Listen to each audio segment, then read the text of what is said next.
Dr. Pablo Roig, como está a situação do crack hoje no Brasil? Olha, Zilda, a situação do crack no Brasil é dramática, né? Nós estamos vivendo num país que nesse momento é o maior consumidor mundial dessa droga, né? As políticas que nós temos de controle, tanto do tráfico como do consumo, são políticas extremamente ineficientes, que têm mostrado permanentemente que existe um desconhecimento por parte das autoridades do que realmente acontece com o usuário de crack, e principalmente na perda que ele tem da sua liberdade de optar.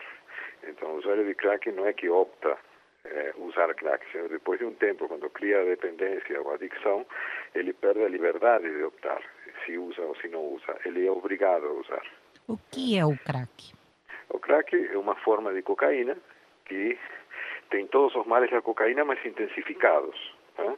Porque ele se absorve muito rapidamente, num período de 20 segundos, de 8 segundos nós já temos o crack no sistema nervoso Só central. pode repetir em quantos segundos ele faz efeito? Em 8 segundos. Ele chega rapidamente ao cérebro e tem uma ação muito intensa, porque a quantidade de cocaína que se absorve no crack pelo fato de ser fumado é muito maior do que a cocaína aspirada. Nós chamamos isso de biodisponibilidade, quanto dessa substância fica disponível no sangue. Então, na cocaína temos uma biodisponibilidade de 20%, no crack de 60%. Quais são os efeitos para o corpo e para o cérebro? Olha, o crack tem um efeito tóxico muito importante no cérebro, até pelo seu efeito vasoconstritor. Ele consome rapidamente os neurotransmissores necessários para ele ter bem-estar, então ele cria um bem-estar ilusório num período curto de tempo e um mal-estar muito mais duradouro, que é pelo esgotamento de neurotransmissores, que são as substâncias que comandam a mensagem de uma célula para outra do cérebro, criando quadros depressivos importantes. Ainda mais, ele é bastante prejudicial para outros órgãos, como o sistema respiratório, a cardiovascular.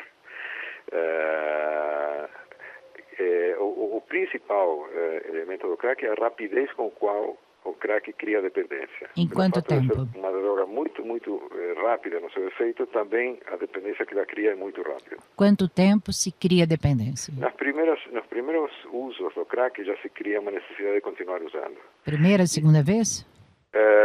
Em alguns casos, sim. Outra coisa que é importante é que as pessoas pensam que o crack é barato. Na verdade, o crack não é barato, porque o usuário, quando acaba o efeito de uma pedra, ele rapidamente vai procurar uma outra pedra. Ele pode fumar quantas pedras por dia? Ele chega a fumar? Na campanha nós já temos ouvido de gente que consumia de 20, 30 pedras por dia. E com que idade já está se fumando crack no Brasil? A idade de começo do crack está sendo muito precoce, né? Com 13 anos de idade nós já temos, em 13 a 14 anos de idade já temos em média o começo do uso de crack. O senhor pode repetir? Que entre 13 e 14 anos de idade, em média, nós já temos o começo do uso de crack no Brasil. Hoje é a principal causa da internação de dependentes de drogas no país, Dr. Pablo? Na nossa clínica nós temos aproximadamente uns 60% de pacientes que são usuários de crack. E quando ele chega ao crack, ele já passou por quais drogas? O percurso para chegar ao crack geralmente começa com cigarro, álcool, maconha, cocaína e depois o crack. As drogas são proibidas no Brasil pela Lei 11.343, lei federal. No entanto, a gente vê que aumenta o número de cracolândias no país. Quando os pacientes vão internados, eles contam que eles conseguem a droga de que forma? Hoje em dia, conseguir droga no Brasil é muito fácil.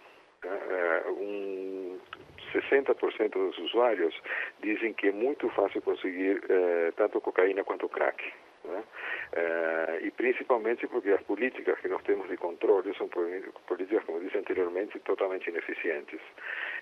Então, inclusive, tem gente muito preocupada em preservar a liberdade de determinados indivíduos de continuarem usando a droga. Que o que eles não estão percebendo é que está se dando a liberdade da pessoa se autodestruir. a liberdade é uma liberdade tão absurda como a liberdade de um paciente de se suicidar. Quantos pacientes de crack acabam morrendo? Olha, já se sabe que num período de 6 anos, geralmente entre 20% a 30% dos usuários acabam morrendo. Na época que apareceu o Oxy, esse tempo se diminuiu para 3 anos.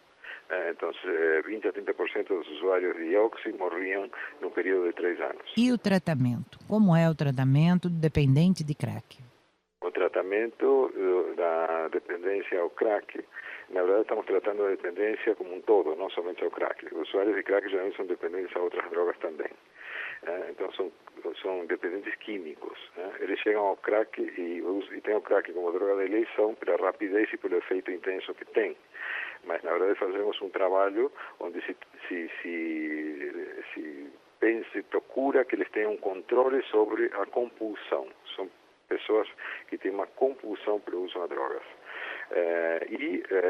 Precisa, evidentemente, da abstinência de todas essas drogas. E quando digo das drogas, incluo o álcool nisso. Então, precisa se fazer uma abstinência de todas as drogas durante um tempo suficientemente demorado como para que possa se recuperar uma função muito importante do cérebro, que é de medir consequências.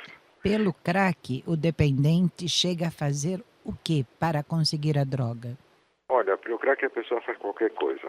Por isso que a gente vê na Cracolândia mulheres grávidas, né, que inclusive se prostituindo e conseguindo crack sem pensar que esse crack vai direto para o filho que elas têm na barriga. O crack atinge todas as classes sociais hoje no Brasil? Está distribuindo em todas as classes sociais. E uma das características do crack é que modifica o código ético e moral da pessoa. Por isso que eles são capazes de fazer qualquer coisa. Todas as classes sociais hoje já têm vítimas do crack no Brasil. Sim, porque, como eu disse, não é pelo preço da droga que as pessoas escolhem. Escolhem a droga pelo efeito.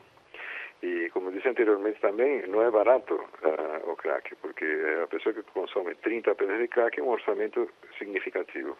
Quando elas estão em tratamento, elas contam que conheceram o crack com quem? Quem ofereceu? Por que elas aceitaram? Olha, na verdade, as pessoas geralmente conseguem o crack através do traficante mesmo. Muitas pessoas, quando vão consumir cocaína, se oferecem a elas o crack. E o crack transforma a pessoa num dependente, o que é um muito bom negócio para o traficante. Eles perdem, como disse, perdem a liberdade de optar. Então eles acabam vendendo a alma em função de ter o contato com essa droga tão prejudicial. O crack é fumado. O crack é fumado. Onde que ele é fumado? Em que objetos que ele é fumado? Pode ser fumado de várias maneiras, né? Até narguilé pode ser fumado. Então a pedra de crack, os vapores da pedra de crack entram pelo pulmão, por isso tem tanta rapidez de chegar no cérebro. Qual é a predominância do crack? São homens ou mulheres que fumam mais crack? Como todas as drogas, os homens fumam mais que as mulheres. Muito obrigada, Dr. Pablo Roig, integrante de Jovem Pan pela Vida contra as Drogas, diretor da clínica Greenwood, por sua atenção com a Jovem Pan. Muito obrigada, doutor. Obrigado a vocês.